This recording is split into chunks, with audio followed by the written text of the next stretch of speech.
Today, I fly Cathay Pacific first class from Paris Charles de Gaulle to Hong Kong, experiencing what is probably the best first class in the world. From the excellent food, incredible bedding, and the world's most comfortable pyjamas, it is absolutely amazing. Join me for this complete review of an old but gold product. Hello and welcome to Paris Charles de Gaulle Airport as I travel from my Ibis hotel to my departing flight on Cathay Pacific.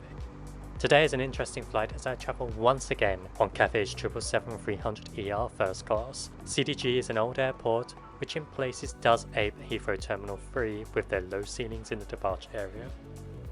Unlike Heathrow Terminal 3 however, they have made some strides through into airside where the spaces feel much larger and more open. It's clear they've spent a lot of money on improving this space.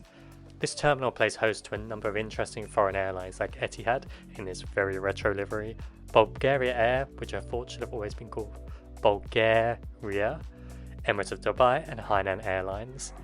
I made quite the mistake here though. I had actually intended to visit the excellent Qatar Airways lounge here at CDG, but I made a fatal error. The lounge is located between passport control and security, so I rushed through thinking I was going to find it after security, and I couldn't head back. I instead frequented the Extime or Extime Airport Lounge, which is operated by CDG Airports, which was rather serviceable, but not quite good enough for what you'd otherwise want for first class. So let's go for this flight to Hong Kong on Cathay Pacific, which in my view has one of the classiest liveries around. Before we go on, if you're new here, be sure to subscribe for more videos like this and others, covering all manner of flight reviews from across the globe, from the likes of Etihad all the way down to Cebu Pacific's A330 economy class. I really loved exploring the skies, and I'd love you to join me on this journey. It's great to have you aboard. Now, let's get on with the rest of the journey. As a first class passenger, I was one of the first aboard, turning left into the premium passenger jet bridge, welcoming me as a One World Emerald guest. A nice gesture from the crew, considering I wasn't even a Cathay frequent flyer. Today, I sat in Suite 1A, the best seat for a solo traveller in this cabin because you cannot see any other passengers in the area. And here's the seat. An extra wide surface with 3 huge pillows against a timeless design, which certainly hides the fact that the bones of this seat are rather old. The crew provided the choice of a hot or cold towel alongside a cool cup of tea to refresh after the boarding process. This wouldn't be a first class flight after all without some fancy champagne. In this case Krug 2004, one of the most renowned options available. As you'll see in this video, I had more than a few glasses of this throughout the journey.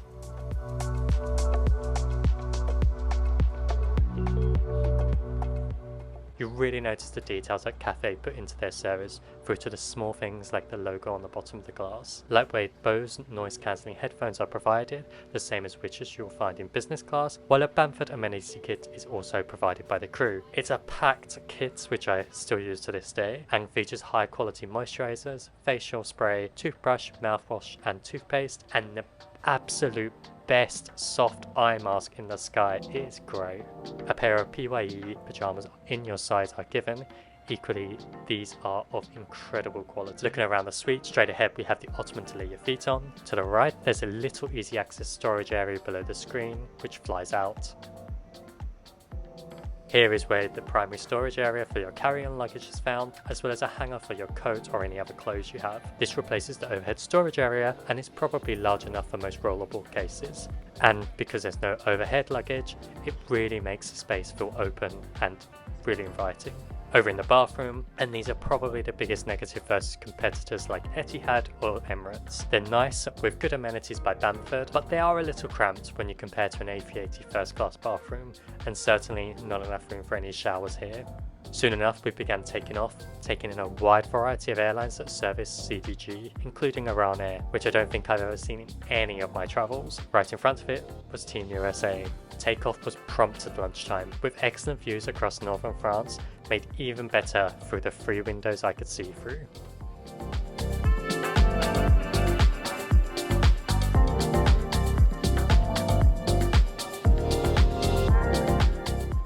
Looking elsewhere through this seat, to our left we have the reading light above our shoulder, while below is a storage area with small personal items. The touchscreen remote control and seat controls can be found above this, which are easily accessible and simple to use.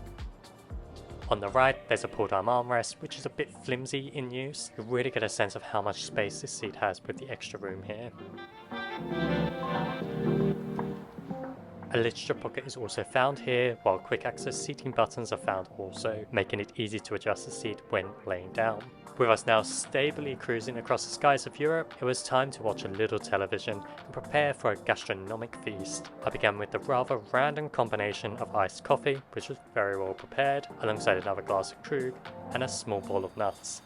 A bowl of fresh bread, likely good quality with us departing for France, was served alongside the piece de résistance of any first-class product, caviar. This was really well presented, with the mother of pearl spoon, bellinis, chives, creme fraiche and chopped eggs. It tasted great and was a really healthily sized portion.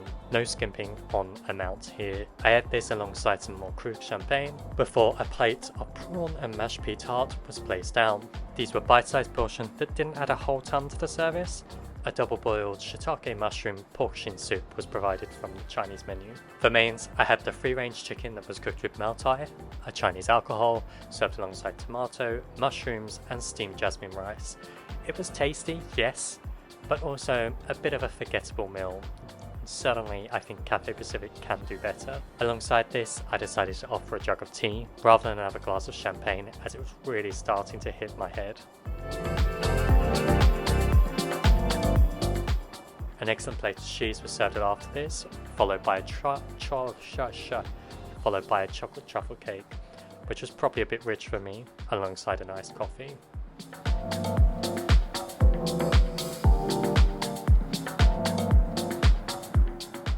With it soon approaching late evening Hong Kong time, I jumped into my pyjamas while the cabin crew prepared the voluptuous bed. I was way too full to sleep on this flight though. Instead of sleeping, I sat down, relaxed and made the most of being in first class once again. This is not an experience you get to do often. Perfectly branded cafe chocolate had been left by the crew, which I saved for later on owing to how much food I had already eaten. Let's take a look at that entertainment system. On some Cathay aircraft, the airline has updated their system to a newer look and feel, but I do not believe this is the case on the Boeing 777-300ER aircraft type that have first class. Despite this, and even though it's an older system, it is still a good system. It's easy to use and is full to the brim with good films and full series of TV shows, something that can be really infuriating when you're enjoying a series but you just can't finish it on a flight. The in-flight map is infinitely interactive, a win for any fellow travel nerds out there, and in all honesty, I spent most of the flight having this in the background while I watched YouTube on my tablet. While I may have said I was full a little earlier, I got to around 6 hours in the flight and felt a little bit peckish. Thankfully, Cathay had my back with a few options. I chose the egg white prawn thick egg noodle soup, which in all honesty, I probably enjoyed more than the main meal. It's honestly a great bit of grub for a mid-flight meal. I followed this up with a mini tub of Haagen-Dazs of vanilla, which likewise was more to my taste than the rich dessert we had been offered earlier. And would you look at that, jumped forward a few more hours and it was time for our breakfast meal as we headed towards Hong Kong. It was a large meal to begin the day with. A bowl of pastries, an unimpressive looking but super tasty plate of fried noodles, and a bowl of seafood and sweet potato congee. Effectively, rice porridge for Westerners unfamiliar with the dish. In all, a very carb-dense meal that was tasty and wholesome. I did finish off with some seasonal fruit and a fresh cappuccino to feel a bit healthier though. How would I rate Cathay Pacific first class in full? If you're a loyal viewer, you'll know I've flown this seat before, albeit I was sat there with business class service and not the full first class offering. From both of these flights, however, I've got a really good feel for how this experience is and the seat itself. I genuinely think this old seat is one of the most comfortable and best around for a number of reasons. The layout is almost perfect with no foot cubby and tons of room to lay out. The bedding is one of the softest around and you'll get one of the nicest sleeps with that thick mattress that is provided, even if on this flight I didn't sleep. I would say it's almost on a par with some of the best hotels in cities across the globe. while the amenities including the pyjamas are excellent. The staff are always on top performance and are probably a bit more human and less robotic than the crew you'll find on the likes of Singapore Airlines, even if I do have a soft spot for Singapore Airlines.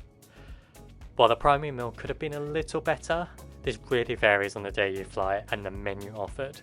It's no denying that they use high quality ingredients, and I really enjoyed the starter, mid-flight meal and breakfast. So with all that being said, where can the experience improve? It is really hard to say, and any critique is really nitpicking.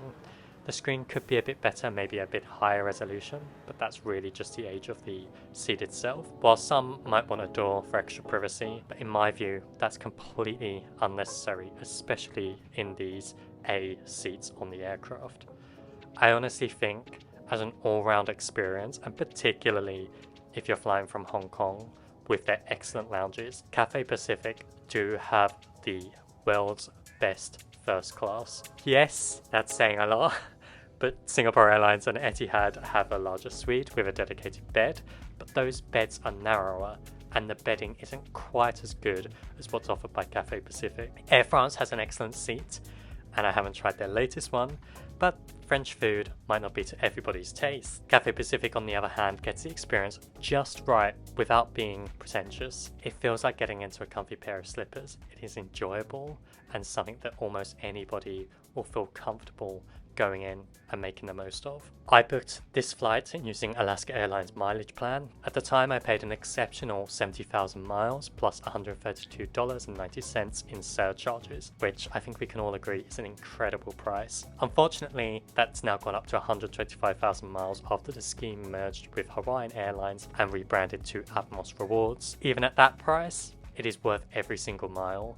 It's a good 12-hour flight where you can really make the most of the first class experience. Cathay Pacific First Class is perfection personified. So let me know, based on this experience, would you pay 125,000 miles to fly Cathay Pacific First Class?